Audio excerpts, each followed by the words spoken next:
Bonjour tout le monde, aujourd'hui on se retrouve pour faire un petit comparatif de ces différentes versions, puisqu'on a Zorin OS Pro, Zorin OS Core et Zorin Education, et même Zorin Lite. Et c'est assez marrant, j'ai préparé cette vidéo il y a 2 jours, et j'avais Zorin OS Lite, et visiblement, entre le moment où j'ai écrit un petit peu ce que je voulais dire dans cette vidéo et le moment où je la tourne, et bien même aussi ça a fait un peu de ménage, et on n'en a pas la dernière. Ah oui, qui a été remise. Eh bien, parfait.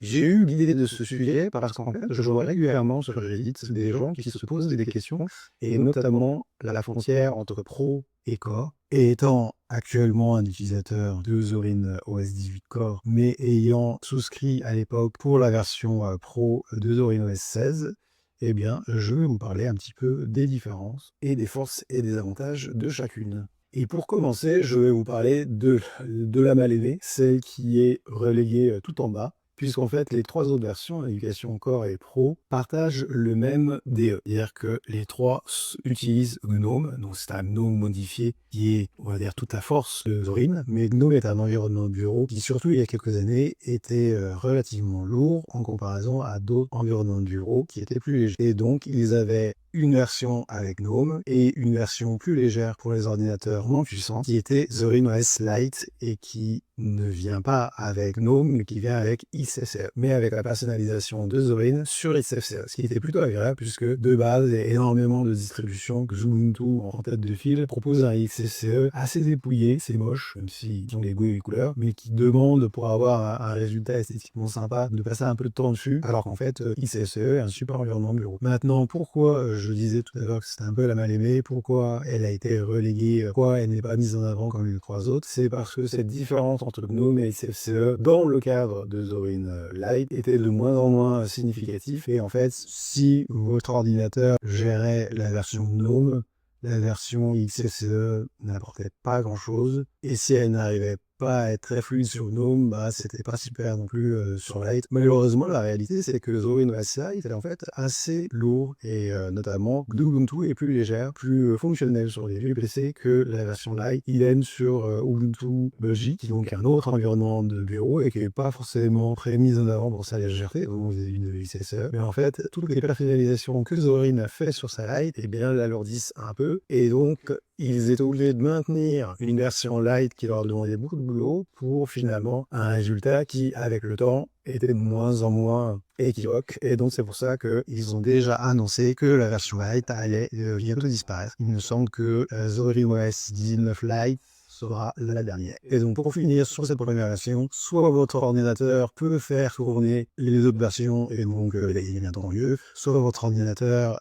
est vraiment très peu puissant et vous avez du mal à faire tourner la version GNOME. Si vous avez vraiment très envie d'avoir le look Zorin et essayer la version Lite, mais je peux que vous encourager à aller voir sur d'autres distributions. Moi, si ce que vous voulez, c'est une Ubuntu avec XFCE, ok, de Zorin Lite, et bien aller voir du côté de Ubuntu, aller voir du côté de Debian avec XFCE, et nous, on va revenir sur notre version restante. Et quand on n'avance pas la version, il faut bien comprendre qu'en fait, c'est très exactement le même OS.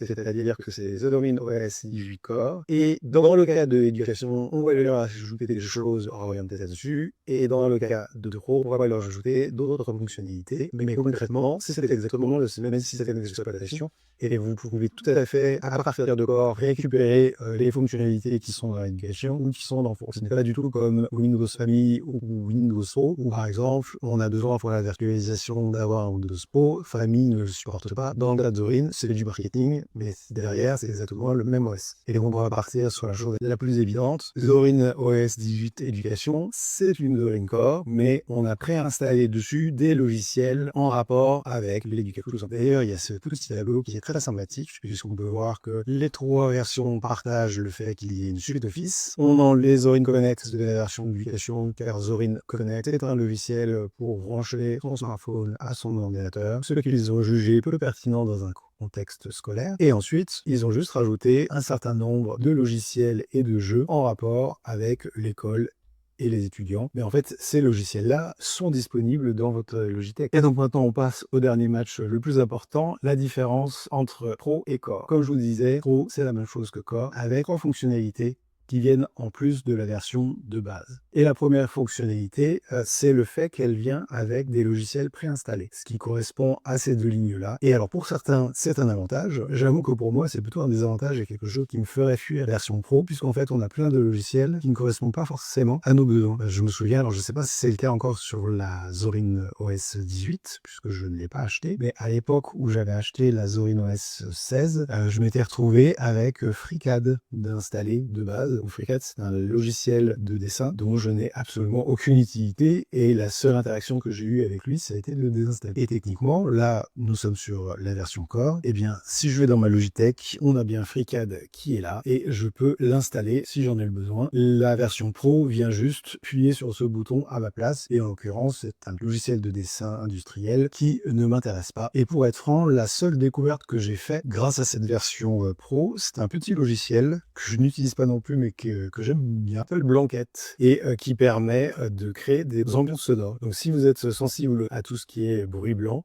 eh bien, n'hésitez pas, Blanket, c'est très bien. Donc voilà, première fonctionnalité qui pour moi n'en est pas une, c'est qu'il vous préinstalle un certain nombre de logiciels, un petit peu comme fait Windows, et c'est souvent quelque chose qu'on reproche à Windows, donc à voir si pour vous, ça a un réel intérêt. La deuxième fonctionnalité qui pour moi est la plus intéressante et la plus sexy, c'est celle-ci, c'est les dispositions de bureau. Là encore, techniquement, rien ne vous empêche de le faire vous-même. Votre environnement de bureau, c'est GNOME, on se sert sur GNOME d'extensions pour le personnaliser, et donc rien ne vous empêche d'installer des extensions sur Zorin et de créer votre propre disposition de bureau adaptée à vos besoins. Vous n'avez absolument pas besoin de la version Pro pour le faire. Vous pouvez tout à fait le faire dans la version Core. Ceci dit, dans la version Pro, on vous offre la possibilité de le faire facilement, sans prise de tête et sans avoir besoin à apprendre ce système d'extension, à configurer à la main vous-même les extensions pour arriver au résultat qui vous convient. Et donc, hop là, si je vais dans mes paramètres, dans Apparence, j'y suis déjà, je vais dans Zorin Apparence, et donc c'est cette petite utilitaire. Moi, je suis en version Core, donc je n'ai que 4 dispositions disponibles, mais en fait, on a beaucoup plus de dispositions. En l'occurrence, vous avez ces 8 dispositions-là qui, en un seul clic,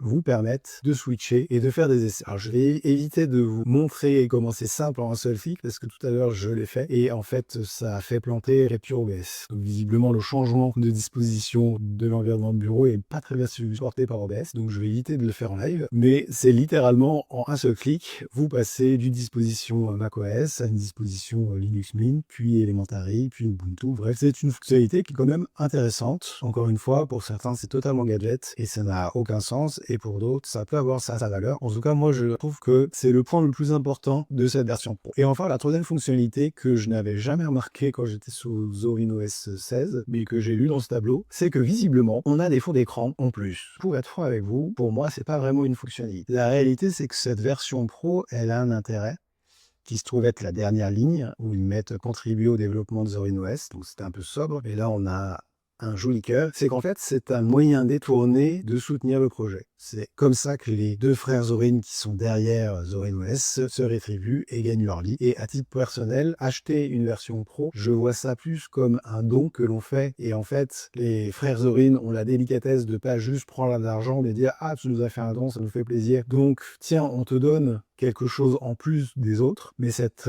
version pro n'est pas réellement une version pro différente de la version Core. C'est juste des petits ajustements pour simplifier la vie à des personnes qui ont eu envie de soutenir le projet. Et c'est d'ailleurs dans cette optique-là que moi, à l'époque, j'avais acheté la version Pro Zorin OS 16, parce qu'en fait, j'avais essayé il y a de nombreuses années de passer sous Linux. Ça n'avait pas été une franche réussite, et donc, il y a 5 ans maintenant, 4 ans, j'ai refait un essai, et cette fois-ci, je l'ai fait via Zorin, et donc c'était Zorin OS 15.2, puis 15.3, et en fait, quand Zorin OS 16 est sorti, j'étais passé sous Linux Mint parce que pour plein de raisons, ça me convenait mieux. Mais j'avais acheté la version 16 Pro un peu en forme de remerciement pour le fait que grâce à eux, j'avais pu réussir ma transition Linux, chose que je n'avais pas réussi à faire quelques années plus tôt. Donc pour résumer, on a une version light qui ne l'est pas autant qu'on le voudrait et qui est amenée à disparaître. Donc soit vous avez une envie très forte de cette version light, allez-y, amusez-vous. Sinon, je ne peux que vous conseiller d'aller chercher des solutions qui sont plus adaptées à vos besoins. Et sur les 3 autres versions, eh bien, on a une version éducation qui, comme son nom l'indique, gère un aspect bien particulier. Et entre Core et Pro, c'est exactement la même chose. Simplement, dans la version Pro, on vous fait des petits cadeaux pour vous remercier d'avoir soutenu le projet. Mais n'achetez surtout pas la version Pro en vous disant « j'ai quelque chose de plus solide ». Ce n'est pas vrai, c'est exactement le même OS. Alors, il y a quand même peut-être un dernier aspect que j'ai un peu négligé parce que moi, je ne l'ai pas du tout utilisé et donc en fait, je ne le vois pas parce que je n'en ai pas le besoin. C'est le support technique à l'installation, car pour être parfaitement honnête, alors je ne sais pas quelle est la réalité de ce support derrière. J'ai jamais eu de problème pour installer Zorin sur un ordinateur. Fameuse version Zorin OS 16, elle a fini sur l'ordinateur de ma femme et elle y est toujours d'ailleurs. Et en fait, installer une Zorin, c'est aussi simple qu'installer une Ubuntu. Et comme en fait, il y a une palanquée de tutoriels sur comment installer Ubuntu. Là encore, je ne suis pas certain que ce support technique soit très pertinent, mais ça fait partie d'une 4e fonctionnalité que je n'ai pas mise en avant, mais qui existe pour la version. Donc voilà, maintenant vous en savez plus sur les différentes versions de Zorin. J'espère que c'est plus clair pour vous. Et moi, je vous dis à la semaine prochaine pour une autre vidéo. À bientôt.